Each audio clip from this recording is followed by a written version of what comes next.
Bismillahirrahmanirrahim. Elhamdülillahi Rabbil alemin.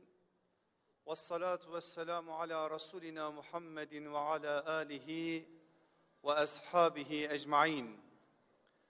Alemlerin Rabbi olan Allah'a hamdolsun. Alemlere rahmet olarak gönderilen kutlu Nebiye salat ve selam olsun. O Nebinin mübarek ellerinde yetişen, adını bilip bilmediğimiz bütün ashab-ı kiram efendilerimize selam olsun.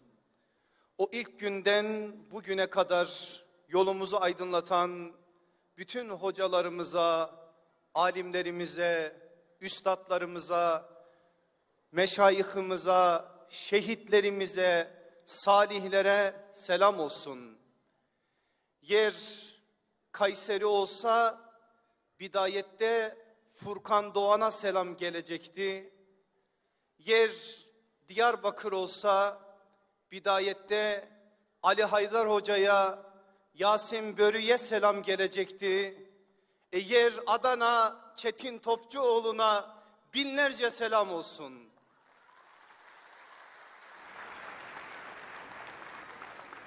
Aziz kardeşlerim, bu kardeşiniz, siyerle uğraşan bir kardeşiniz. Sıradan bir siyer kitabı alsanız, Allah Resulü Aleyhisselatü Vesselam'ın kutlu hayatından şöyle bazı sayfaları okusanız, en çok geçen kelimeleri de bir not defterine not etseniz, inanın karşınıza çıkacak olan 10 tane kelimeden ikisi şudur: genç ve ev. Ben bunu denedim. Denemenizi isterim. Sıradan bir siyer kitabı alın ve bunu yapın. Şimdi konumuz genç. Ben ona evi de ekleyerek sizin nazarlarınıza 14 asır sonra Adana'dan diriliş adına gençliği konuşacağımız şu zeminden 5 tane ev, 5 tane genç söyleyeceğim. 21. asırda sahabenin iklimini takip ederek yeniden bir kez daha çağın sahabisi, çağın şahidi olma adına azıklarımızı almamız için asr-ı saadetin o güzel iklimine sırt dayayacağız. Çünkü şunu bilir, şunu söylerim: ne zaman İslam ümmeti Medine'ye, nübüvvet iklimine, risalet iklimine sırtını dayadıysa adam oldu, adam yetiştirdi. Ne zaman sırtını Medine'den çevirdiyse, başka şeylere yaslandıysa adamlığını da kaybetti, izzetini de kaybetti. Bir kez daha biz hem adamlığı hem izzeti kazanmak istiyorsak, başkaları başka şeylere yaslansın, bizim başkalarıyla işimiz yok. Ama biz la ilahe illallah diyen insanlarsak, bizim arkamızda Uhud olmalı, bizim arkamızda Bedir olmalı, bizim arkamızda Hendek olmalı, bizim arkamızda Mute olmalı, bizim arkamızda Tebuk olmalı, bizim arkamızda cihana medeniyet öğreten Medine olmalı, İslam medeniyetin yatağı olan Mescid-i Nebevi olmalı.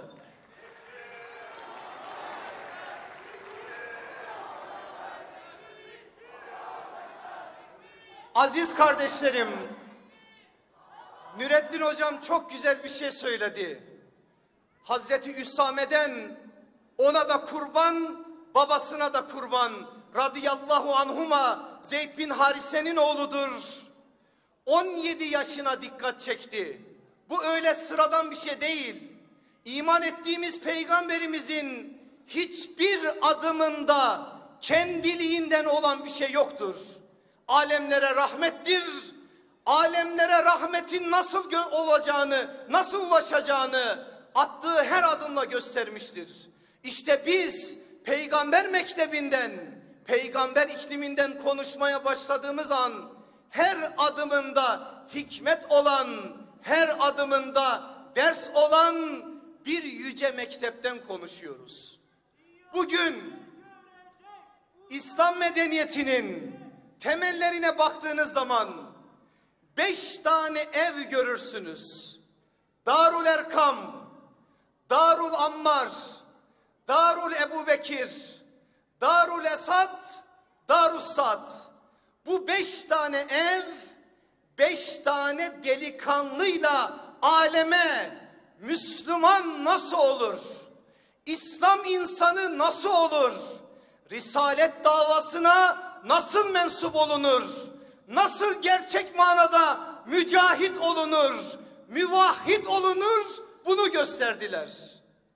Birinci ev Darul Erkam. Kaç yaşında biliyor musunuz?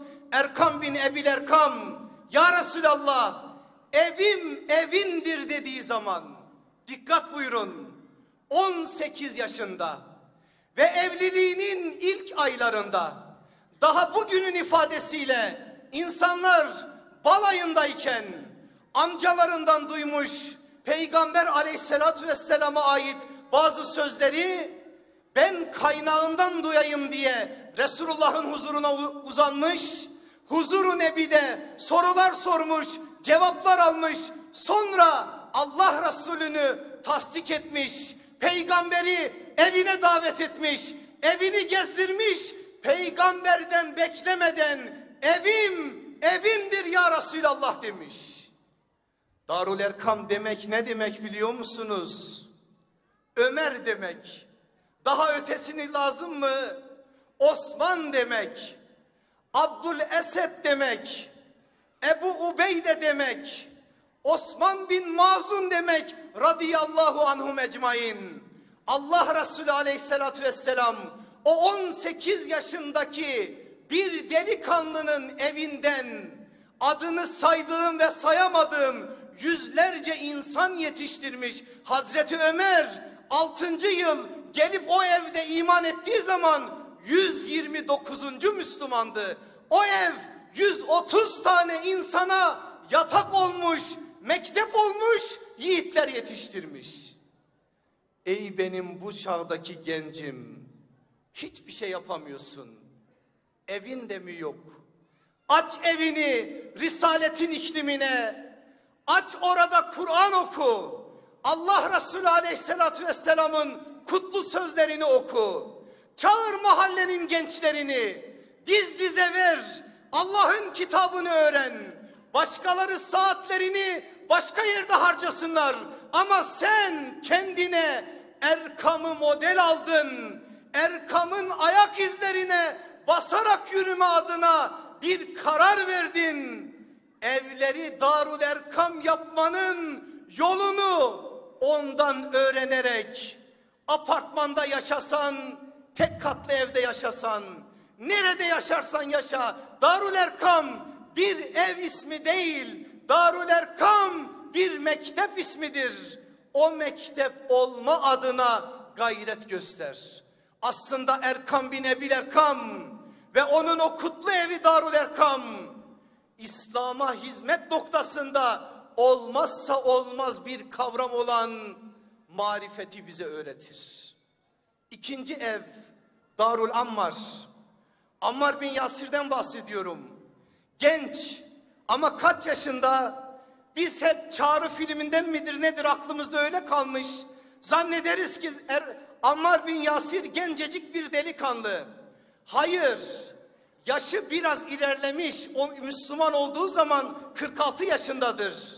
Ancak vallahi 18 yaşındaki delikanlılara taş çıkartacak kadar yiğit, imanı genç bir insandır. Kim dedi ki gençliğin yaşı var? Biz 93 yaşında Ebu Eyyub el Ensari gibi bir delikanlı tanımışız. Yaş mı söker bize? Hiçbir zaman biz o yaşa takılmadık. Zannetmeyin ki bu iş erkek işidir. Ben hanım kardeşlerime de bir şey söyleyeyim. Biz 86 yaşında devenin üstünde zor dururken ta Kıbrıs adasına gemiyle giden Ümmü Haram'ın ayak izlerini takip edenleriz. Vallahi ne bizim için yaş ne de baş önemlidir. Aslanı gördüğünüz zaman aslanın cinsiyetini sorgular mısınız? Aslan aslandır. Erkek olsa dişi olsa ne yazar? Biz böyle bir aslanlar yetiştiren bir ümmetin çocuklarıyız elhamdülillah. İşte Ammar bin Yasir 46 yaşında evini Allah Resulü Aleyhisselatü Vesselam'ın hizmetine açtı. Cemaatle namazlar kılındı o evde. Aleme Ammar bin Yasir metanet öğretti. İslam mı? Bedeli var bunun. Hak dava mı? Batıl bundan rahatsız olur. Batılın rahatsız olması hakkın sesini kısması demektir. Öyleyse ey bu çağın genci, belli şeyler sana ulaşınca niye sen ortalığı velveleye veriyorsun? Ammar'ın imanı şu kadardı, koca bir dağdı. O Yasir ve Sümeyye'nin gözleri önünde, annesi ve babasının gözlerinin önünde şehadetine şahit oldu. Sen onu tartamayabilirsin, ben de tartamayabilirim. Beni ve seni bu çağda sosyal medya, internet, televizyon, elindeki telefon imtihan aracı olarak karşılayacak. Var mı metanetin la demeye? Eğer la dersen arkasından la ilahe gelecek. Bütün çağın putlarına la diyeceksin. Bir la da seni Allah'tan alıkoyan her türlü şeye gelecek. Allah'ın izniyle attığın adım Ammar bin Yasir'in adımı olacak. Üçüncü ev, başımızın tacı olan Seyyidina Ebu Bekir'in evi radıyallahu anh. Darul Ebu Bekir. Kur'an sesi yükseliyor. Tek bir suçu var Mekke'de. Allah'ın kitabından ayetler okumak. Ama ihlasla, ama samimiyetle öyle bir okuyuşu var ki herkesin evinin önünden kimseler geçmezken inanmayanlar bile Ebu Bekir'in evinin önünden geçelim, oradan çok güzel sesler geliyor diyerek Kur'an sesi oradan dinlemeye çalışıyorlar. Ey bu çağda Ebu Bekir'in koyduğu adımların üzerine adım koyacak genç, yükseliyor mu sabahın erken saatlerinde senin hanenden Kur'an sesi? Yükseliyor mu senin hanenden Allah için döktüğün 2 damla gözyaşı? Yükseliyor mu senin hanenden Hazreti Ebu Bekir için Allah'ım niye iman etmiyorlar? Niye hidayetin şerbetini içmiyorlar diye açıp ellerini bu çağın mazlumlarına, mahrumlarına dua dua yakardığın o yakarışlar geliyorsa korkma. Sen Ebu Bekir'in adımlarını izliyorsun. Hazreti Ebu Bekir'in darından, Darul Ebu Bekir'den biz merhameti öğreniyoruz. Gelin 4. eve, Darul Esad, Esad İbni Zürare, Allah ondan ebeden razı olsun. Bugün Medine varsa, medeniyet varsa o büyük insanın attığı adımlar var. Bütün kapılar kapanmış Allah Resulü Aleyhisselatü Vesselam'ın yüzüne. Akabe'de onlarca çadır dolaşmış, her kapı kapanmış, her çadırdan hakaret uğranmış, alaya alınmış. 6 kişi onlar, Allah Resulü Aleyhisselatü Vesselam o çadıra da gidiyor. Konuşuyor. Her ne söylediyse onlara da söylüyor. Esad İbni Zürare, Esad saadetli insan, gerçek saadeti bulan insan Esad İbni Zürare iman ediyor. 5 arkadaşı da arkasından iman ediyor. Peki ne yapıyorlar? Biraz kıyas yapayım da anlaşılsın. 8 saat uyumuyor Esad. 4 saat sosyal medyada 10 parmağıyla mücahitlik yapmıyor Esad. Ona buna laf atmıyor Esad. İşi var, davası var, yangın var ortalıkta. O çağın itfaiyecisi olacak, alacak iman nurunu. Nerede yangın varsa o yangına koşacak. ve bir yıl içerisinde Medine'de yüzlerce insana iman nurunu yetiştirecek. Ey bu çağın genci, istiyor musun Esad'ın ayak izlerine basmayı? Esad olmak budur. Çağın yangınlarını görmektir. Namazsızlıktan, tesettürsüzlükten, faizden, haramdan beli kırılan bu çağın insanına Kur'an'ın ahkamını yetiştirmektir. Yaparsan eğer 14 asır sonra gelmişsin, ne yazar? Adana'da gelmişsin, ne yazar? Vallahi bu çağın Esad'ısın. Esad İbni Zürare oluşturduğu o evde bunu söylüyor, bunu konuşuyor ve tarihe muhabbet adına, muhabbetin en derinini ulaştırma adına örnek veriyor. Gelin 5. eve. O ev Darus Sad. Kimin evi? Sad İbni Hayseme'nin evi. Şöyle bir şey diyeyim, gençlere örnek olsun. Asr-ı Saadet'in ilk öğrenci evidir Darus Sad. Sad bin Hayseme'nin evi. Evini açıyor. Ne konuşuyor biliyor musunuz gençler? Şimdi sizin de biliyorum. Nasıl ki benim yüreğimin tellerine dokunuyor, sizin de dokunuyor biliyorum. Ne konuşuluyor o evde? Şehadet, ey şehadet diye konuşuluyor. Başka bir ders yok orada. Ama Sad bin Hayseme 14 asır öncesinden bize şehadeti öğretiyor. Şehadet nedir biliyor musunuz? Bile bile ölüme yürümek değil, ölümü öldürerek yürümek. Şehadet budur. Bizde bile bile ölüme yürümek yok. Ölümü öldürerek yürümek var. Ölümü ayaklarımızın altına almak var.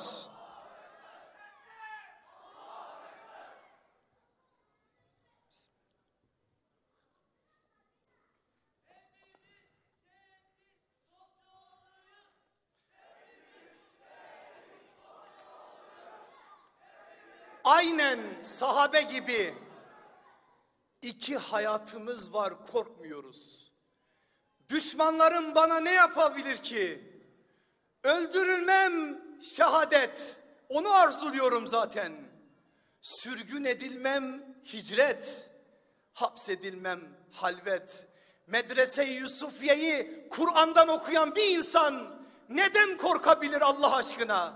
Ben susayım, Adana konuşsun. Allah'a boyun eğen bir insan Allah'tan başka kime boyun eğebilir? Kime bu manada boyunu eğer de onun kapısından başka bir kapının dilencisi olabilir? Eğer biz secdenin, o namazın zirvesi olan, müminin miracı olan namazın ve secdenin gerçek manada kıymetini bilseydik var ya, Allahu Ekber ama demezdik. Allahu Ekber der dururduk. Allahu Ekber ama ne? Amerika'nın şuyu var. Allahu Ekber ama Rusya'nın buyu var. Allahu Ekber bizim Allah'tan başka bir şeyimiz yok. Allah'tan başka da korkumuz yok. Bunu söyleriz. Ve bunun altını sadece hamaset ile doldurmayız. Bunun altını ilimle doldururuz. Bunun altını irfan ile doldururuz. Bunun altını cihad ile doldururuz. Bunun altını bize iman yolunda nasıl yürünür, onların attıkları ayakların her bir izine kurban olalım. Sahabenin o yüce isimleriyle doldururuz. Rabbim bizlere bunu nasip eylesin. Küçüklüğümüze rağmen bizi sahabenin ayak izlerinden ayırmasın.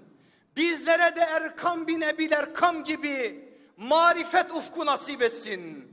Bizlere de Ammar bin Yasir gibi metanet versin. Bizlere de Ebu Bekir gibi radıyallahu an merhamet ve sadakat versin. Bizlere de Esad İbni Zürare gibi muhabbet versin. Bizlere de Sad bin Hayseme gibi mükellefiyet versin, şehadet versin inşallah. Hepinizi Allah'a emanet ediyorum. Selamların en güzeliyle selamlıyorum. Esselamu aleyküm ve rahmetullahi ve berekatuhu.